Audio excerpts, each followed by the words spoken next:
নমস্কার, এই মুহূর্তে আমরা রয়েছি কৃষ্ণনগর কোতোয়ালি থানার সামনে। কৃষ্ণনগর কোতোয়ালি থানার আইসি এবং যারা সহযোগী আছে তাদের ধন্যবাদ জানানোর জন্য আজ অনাদিনগর মহিলা কমিটির সদস্যরা সবাই এখানে উপস্থিত হয়েছি। নমস্কার, আমি অনাদিনগর মহিলা কমিটির পক্ষ থেকে বলছি। আমাদের অনাদিনগর বারোয়ারিতে দুর্গা পুজো, কালী পুজো, জগদ্ধাত্রী পুজো, তিনটে পুজোই হয় এবং এই তিনটে পুজো মানে খুব ভালোভাবে হয়েছে। আমরা ভীষণ আনন্দ করেছি। প্রশাসন থেকে যথেষ্ট আমাদের ওনারা সহযোগিতা করেছেন। তো আমরা নির্দ্বিধায় খুব ভালোভাবে পুজো করেছি, বিসর্জনও দিয়েছি খুব ভালোভাবে, কোনো রকম অসুবিধা হয়নি।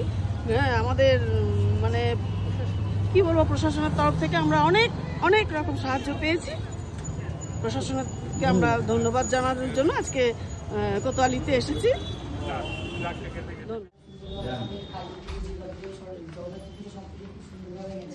আপনাদের সহযোগিতা এত সুন্দরভাবে নির্বিঘ্নে হতে পারছেন এই অনুষ্ঠান, তার জন্য আমরা সবাই স্বতন্ত্রভাবে আনন্দবোধ। আপনাদের মহিলা কমিটির সবাই সদস্যরা এসেছে এখানে, ধন্যবাদ। Thank you so much.